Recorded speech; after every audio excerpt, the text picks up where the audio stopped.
मामला देखा मैंने और 13 सितंबर के मामले को देखकर मैं यहां पर आया। यहां पर बैठे हुए बहुत सारे लोगों को शायद मालूम नहीं होगा कि गवर्नमेंट ऑफ इंडिया ने 13 सितंबर की मान्यता को रद्द कर दिया। अब इसमें ताली बजाने की क्या बात है? यह सरकार ने तुम्हारे अधिकार दिवस को मान्यता नहीं दी। अगर मान्यता देते तो पूरे देश में इसको मनाया जाता था। साथियों, ये झगड़ा है आदिवासियों के राष्ट्रीय अधिकारों का और आदिवासियों के अंतर्राष्ट्रीय अधिकारों का।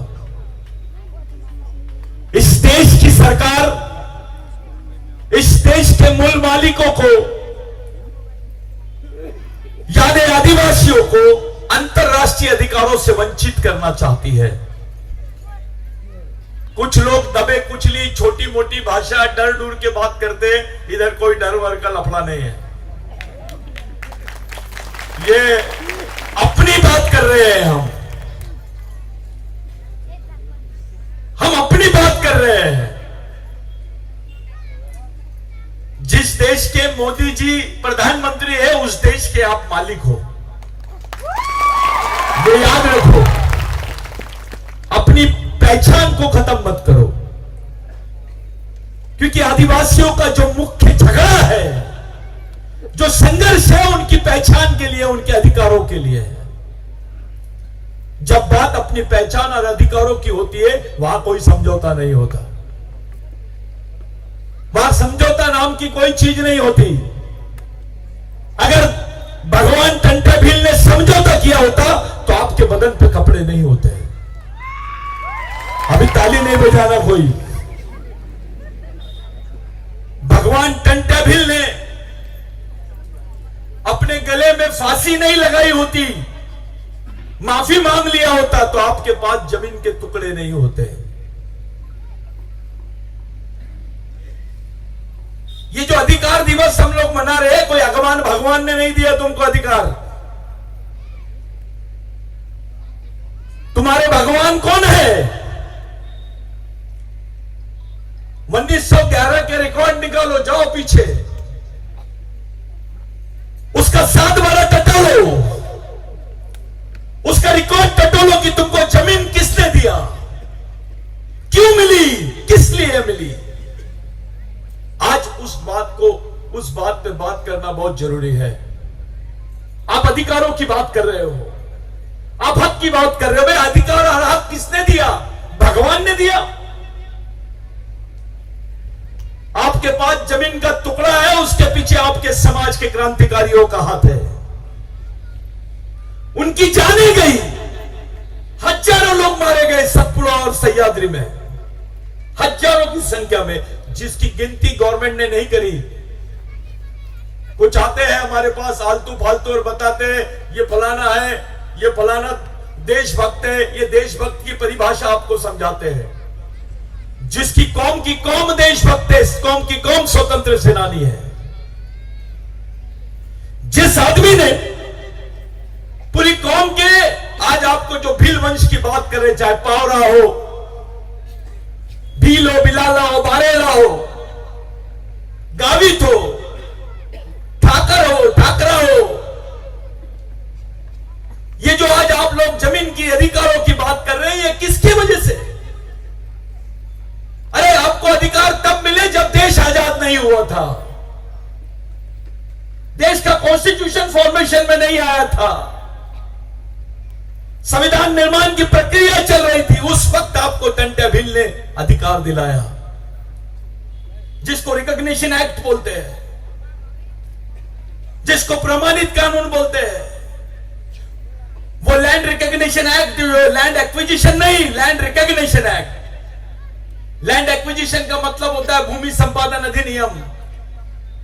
जो रिकॉग्निशन एक्ट है, यानी जिस जमीन पे आप रह रहे हो, जिस जमीन को आप बोल रहे हो, उसके आप मालिक हो। यह बात टंटा भील की वजह से हुई है। उसको बुला दिए।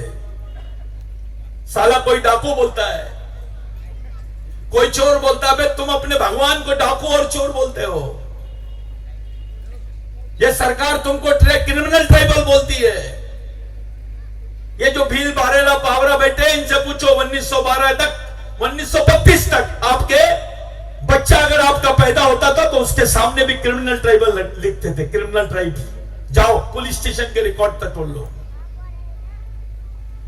गुनहगार जमात और गुनहगार जमात के खिलाफ में ऐसा कानून था कि अगर किसी भील को मारते, बारेला को मारते, बिलाला को मारते तो पुलिस स्टेशन में एफआईआर नहीं होगी। मैं यहां से आधिकारिक रूप से बोल रहा हूं, तुम्हारा बच्चा पैदा होते से गुनाहगार था इस देश में। वो आजादी दिलाने वाले भगवान का नाम है भगवान टंटा भील राघोजी भांगरा। फिर ताली बजाए तुम, पहले सुन लो। ये जो दो बातें हैं, अधिकारों के नाम से हमको बरगल आते हैं। 2 एकड़, 5 एकड़, 6 एकड़, 10 एकड़, 20 एकड़ जो जमीन आपके पास है, ये जमीन देने वाले लोग हैं। आपको जमीन मिली, उनकी जान गई। जीसस क्राइस्ट को क्रूस पे लटकाए, उसको भगवान का दर्जा मिला। आपने टंटा भील ने आपके लिए सब कुछ किया, उसको आपने गुनहगार डकैत का दर्जा दिया। यह समाज का पढ़ा लिखा आदमी समाज के साथ गद्दारी किया है। जो अपने भगवान को, अपने बाप को क्रिमिनल बोलता है, डकैत बोलता, डरता है कि बे उसका फोटो लगाने के लिए। यह गांधी का आंदोलन नहीं था, बाबा साहब का आंदोलन नहीं था, उसके पहले टंटा भील का आंदोलन था। उस आंदोलन ने आपको जमीन का मालिक बनाया। उस आंदोलन की विचारधारा ने आपको इस देश में आदिवासियत की पहचान दिलाई। डॉक्टर बाबा साहब अंबेडकर ने वही एक्ट रखा, संविधान बनाते वक्त उसी कानून को रखा जो कानून बिरसा मुंडा के आंदोलन से बना हुआ था। जो लैंड एक्विजिशन 1898 में बना था, उसी को उन्होंने संविधान में एज इट इज रखा कि आदिवासी की जमीन गैर आदिवासी नहीं ले सकता, और गैर आदिवासी तो क्या सरकार भी नहीं ले सकती है। तब आरक्षण नहीं था। जब देश आजाद नहीं हुआ तो आपके जिंदा रहने का एकमेव साधन था जमीन। आजादी के पहले इस देश की 62% जमीन आदिवासियों की थी। ये लैंड को छुपा रहे हैं। जब भारत सरकार गिरवी रखने गई, लोगों को डी इन्वेस्टमेंट की तरफ बुलाया, यहां पर व्यापार करने बुलाया, तब ये पोल खुली कि भारत की 62% जमीन आदिवासियों की है। इस देश की आधी से ज्यादा जमीन का मालिक आदिवासी है। इस देश में आपके साथ जो भेदभाव हुआ है उसको समझने की जरूरत है। एक उच्च वर्णीय आदमी के पास उसकी जमीन है, उसमें भी गेहूं होता है, उसमें भी चावल होता है, उसमें भी धान होता है। और आदिवासी की जमीन पर भी धान होता है, गेहूं होता है, चावल होता है। उसकी जमीन 1 करोड़ रुपए एकड़ और आदिवासी की जमीन 10 लाख रुपए एकड़। यह भेदभाव क्यों है, किस लिए है, इसके पीछे का षड्यंत्र क्या है, उसको समझो। अरे आपकी जमीन की कीमत अगर इन लोगों की जमीन के बराबर कर देते तो देश का आदिवासी मालक नहीं, विश्व का सबसे अमीर आदमी होता है। उसकी जमीन की कीमत 1 करोड़ रुपए एकड़ और आदिवासी की जमीन की कीमत 10 लाख रुपए एकड़। क्यों? यह मैं नहीं बोल रहा हूं, सरकार का मूल्यांकन है। यह सबसे बड़ा भेदभाव है। विश्व के सभी देशों में आदिवासी लैंड नॉन ट्रांसफरेबल लैंड है, लेकिन भारत में षड्यंत्र करके ट्रांसफरेबल लैंड बना दिए इसको, यानी परिवर्तनशील भूमि। आपके एरिया में 13 प्रोजेक्ट आ रहे हैं। बारूदादा जो ये दिल्ली मुंबई कॉरिडोर जो बना है उसमें 13 प्रोजेक्ट आ रहे हैं, जिसमें 1,22,000 हेक्टेयर जमीन आदिवासियों की जाएंगी। करीब करीब 15 से 25,000 आदिवासी परिवार हमेशा हमेशा के लिए अपने पूर्वजों की जमीन से भगाए जाएंगे। क्या करोगे आप, कैसे करोगे आप? आदिवासी का क्षेत्र है, 5वीं अनुसूची का क्षेत्र है ये सिरपुर, आरक्षित क्षेत्र है, लेकिन कंट्रोल दूसरे का है। ताली बजाने वाली बात है। ये गांडूगिरी क्यों कर रहे हैं हम? क्षेत्र हमारा, लोग हमारे, नियंत्रण दूसरे का। क्यों?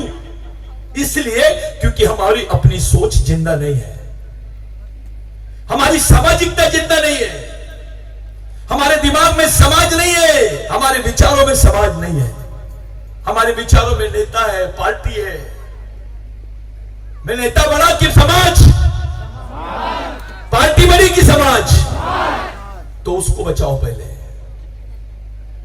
आपके बदन पे कपड़े हैं, आपके पास नौकरी है, आपकी पहचान है, ये केवल समाज की वजह से है। आपके आदिवासियों के जीवन में समाज भगवान से बड़ी चीज है। इस देश में भगवान पैदा नहीं हुआ था, तब से आदिवासी रहता है। और ये सरकार बोलती है कि भारत में आदिवासी नहीं रहते हैं, और अपने कुछ बेवकूफ नेता ताली बजाते हैं। सारे तुमको वनवासी बोलते हैं, फिर भी ताली बजाते हैं। अबे इतनी गुलामी क्यों? तेरी आने वाली पीढ़ी का क्या, तेरे बाल बच्चों का क्या होगा? तेरी पहचान ही खत्म कर रहे, तुम्हारी तो जड़ी खत्म करने के पीछे पड़े हुए।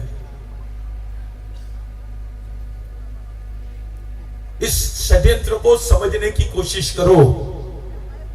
अगर ये षड्यंत्र से नहीं निकलोगे तो अपने बाल बच्चे भी गुलामी की जिंदगी जिएंगे। ये जो माहौल बनाया जा रहा है आदिवासियों के इर्द गिर्द कि भाई आदिवासी तो बेवकूफ है, सिरपुर का तो नियंत्रण हमारे पास में है, ऐसी परिस्थितियां पैदा करो कि समाज के पास सामाजिक नियंत्रण आ जाए। जब हमारी मां बहनें इनकी सड़क के सामने जाती है तो इनको देखने का नजरिया अलग है। बेचारे, मैं सुबह देखा लकड़ी के ढक्के लेकर, कट्टे लेकर वो हमारी मां बहनें जा रही थी, और कुछ लोग उनको हंस रहे थे क्योंकि उसकी कमर दिख रही थी। यह परिस्थितियां है हमारी। यही कमर माधुरी दीक्षित की दिखती तो साले ताली बजाते। अरे उसकी मजबूरी देखो, उसका फटा कपड़ा है करके उसका जिस्म दिख रहा है। वो तो जिस्म दिखाने के पैसे ले रही है। मेरे को जब भी वालू दादा की बातों पे से एक उदाहरण याद आया। दादा बस्तर करके एक बेल्ट है, बस्तर में नारायणपुर करके एक एरिया है, वहां पे आदिवासी लोग हैं। वो लोग शिवरात्रि के दिन दिन भर मेहनत करते हैं। यानी उपवास कैसे करते हैं? दिन भर मेहनत करते हैं, जब तक के बदन का पसीना नहीं निकलता वो लोग अनाज को हाथ नहीं लगाते। जब तक के हाथ से, माथे से पसीना नहीं निकलेगा उस दिन वो अनाज को हाथ नहीं लगाते। ये एक आदिवासी संस्कृति का उदाहरण है। और दूसरी तरफ उपवास करते हैं। खाने को बहुत है लेकिन आज हमारा उपवास है। ये श्रमिक संस्कृति है। पंडा एक ही मंत्र बोल बोल के एक ही मंत्र बोल के आपको और भगवान तीनों चारों को बेवकूफ बनाता है। हम उसके पैर पड़ते हैं। हमारा क्लास 1 ऑफिसर पंडे के पैर पड़ता है, 500 का नोट देता है। जब कोई आदिवासी आदमी उसके पास जाता है कार्यक्रम का चंदा मांगने के लिए, तो उसको 100 रुपए देता है और बोलता है तुमने दारू पीता है, भारी रहे। ये सोच बन गई है, ये गुलामी की सोच है। इससे बाहर आओ भाइयों। अधिकारों में और हक में बहुत जमीन आसमान का फर्क है। जिसको आप राइट्स बोलते हो और जिसको रिकॉग्निशन बोलते हैं, वो दोनों चीजें बहुत अलग है। हम ऐसे वक्त अंतरराष्ट्रीय दिवस मना रहे हैं जब भारत सरकार ने हमको आदिवासी मानने से इनकार कर दिया है। और साले कि भाई हमने तो आदिवासी भाई को राष्ट्रपति बनाया, हमने तो आदिवासी भाई को राज्यपाल बनाया, लेकिन उसके पीछे का षड्यंत्र देखो। राष्ट्रपति भी आदिवासी महिला, वहां की राज्यपाल भी आदिवासी महिला, और मणिपुर में आदिवासी लड़कियों को नंगा घुमाया जा रहा है, खुलेआम नंगा, और उसके वीडियोस दिखा के पूरे देश को दिखाया जा रहा है, और खुलेआम सड़क पर उसको गोली मार दी जाती है। तालिबान में नहीं हुआ है ऐसा, इंडिया में हुआ है। इसका मतलब यह है कि तुमको धमकी दे रहे हैं, तुमको मैसेज दे रहे हैं कि तुम्हारी मां बहनों के साथ भी ऐसा ही होगा। मणिपुर के आदिवासी सशक्त थे, उनके पास संगठन था, फिर भी उनकी मां बहनों को सड़क किनारे ले जाके सड़क पे नंगा घुमा रहे और उनको खुलेआम गोली मार दिए। प्रधानमंत्री देश का अभी तक के पार्लियामेंट पे इस पे डिस्कस नहीं किया। इलेक्शन चल रहे हैं, अभी विधानसभा के इलेक्शन आएंगे, कई आदिवासी नेता प्रधानमंत्री के पीछे जाएंगे। अबे कम से कम पूछो तो सही कि हमारी मां बहनों को जो तुमने नंगा घुमाया और मारे उस पर बात क्यों नहीं करते हैं? हमारी आदिवासी राष्ट्रपति है, राष्ट्रपति से बड़ा कोई पद है क्या? अब क्या बनाएंगे इसके बाद? उसके बावजूद तुम्हारे ये हाल है। साथियों, जो आदिवासी क्षेत्र है, मैं 2 मिनट और बोलूंगा, जो आदिवासी क्षेत्र है, चाहे गुजरात का डांग जिले से लेकर तो गढ़चिरौली से लेकर बस्तर से लेकर झारखंड से लेकर उड़ीसा से लेकर आसाम से लेकर नागालैंड से लेकर मणिपुर, जिसको आदिवासी क्षेत्र बोलते हैं, पूरे देश की 70% आर्मी आदिवासी क्षेत्र में लगा दी है इन्होंने। जो अर्धसैनिक बोले दादा, जिसको पैरामिलिट्री फोर्स बोलते हैं, जिसका काम है सड़क पे रहना, सेना के बॉर्डर पे रहना, देश के बॉर्डर पे रहना, चाइना के बॉर्डर पे रहना, पाकिस्तान के बॉर्डर पे रहना, उस मिलिट्री को इन्होंने आदिवासी क्षेत्र में लगा दिया है। क्या समझते हैं हम इससे? कि ये सरकार चाइना से नहीं लड़ना चाहती है, पाकिस्तान से नहीं लड़ना चाहती है, देश के आदिवासियों से लड़ना चाहती है। एक गरीब आदमी, झोपड़े वाला, नंगा बदन, 3 के का घर, और उसके बाजू में AK-47 लेकर एक सैनिक खड़ा है। अरे भैया, वो AK-47 बेच दे उसको, उतने पैसे में तो उसके घर बन जाएगा, उसके बाल बच्चे नौकरी पे लग जाएंगे। लेकिन गवर्नमेंट ने AK-47 लगा दिए। केवल तुम्हारे हक अधिकार की बात नहीं, तुम्हारी जो पारंपरिक साधन है जिंदा रहने का, उस पर भी इनकी नजर है। जल, जमीन और जंगल, तुम्हारे क्षेत्रों में बंदूक की गोली मिलेगी, लेकिन पैरासिटामोल की गोली नहीं मिलती, बुखार की गोली नहीं मिलती। 14-14 साल की लड़कियां, 22 साल की लड़कियां, उनके हाथ में बंदूक है। कोई नेता में दम नहीं है, उनसे पूछे, बेटा ये उम्र में तो तेरे पास किताब होना चाहिए, बंदूक कैसे आई? ये आदिवासियों की हालात है। और साले कुछ टुटफंडे नपुंसक मानसिकता के लोग जो है, ये भील है, ये बारेला है, ये पावड़ा है, ये जातिवाद करने वाले जितने नपुंसक है, इनको चप्पल मार से भगाओ समाज के बीच में से। समाज का संस्कृति एक, तुम्हारा DNA एक, तुम्हारी सभ्यता है, तुम्हारे अधिकार है, तो समाज भी एक होना चाहिए। समाज एक है तो तुम्हारी विचारधारा भी एक होनी चाहिए, उस पर बात होनी चाहिए। आप लोग बहुत अच्छे से अनजान बन के जी रहे हो, और वो लोग तुम्हारे बाल बच्चों के पेट से रोटी निकालने की प्लानिंग कर रहे हैं। इस देश के सबसे ज्यादा लोग, जेल में जितने कैदी हैं उसमें सबसे ज्यादा आदिवासी है। इस देश में जितने गरीब मजदूर हैं उसमें सबसे ज्यादा आदिवासी, और मजदूरी करने वाली महिलाओं में सबसे ज्यादा आदिवासी है। जिस पे बलात्कार होता वो महिलाएं भी सबसे ज्यादा आदिवासियों की है। सबसे ज्यादा विस्थापित कौन हो रहे हैं? किनको बेघर किया जा रहा है? आदिवासियों को। किनकी जमीनें लूटी जा रही है? आदिवासियों को। भाइयों, अब गढ़चिरौली में हुआ है, बस्तर में हुआ है, अब इधर सह्याद्री में होगा, सतपुड़ा में भी होगा। आप लोग संगठन के नाम पे क्या कर रहे हैं?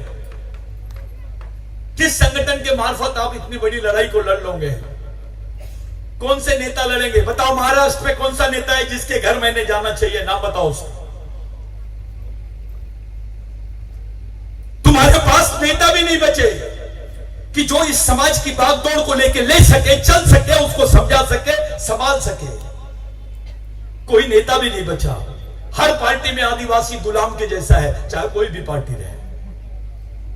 आदिवासियों की कीमत नेता जैसी नहीं है, एक गुलाम जैसी है।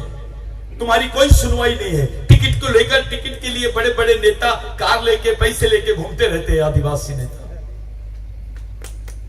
ये सांसद तो बन गए, लेकिन खुल के बात करना भी नहीं आता।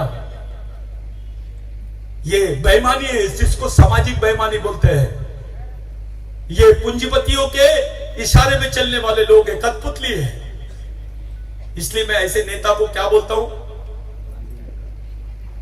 बुरा नहीं मानना। मेरी माता है, मेरी बहन है।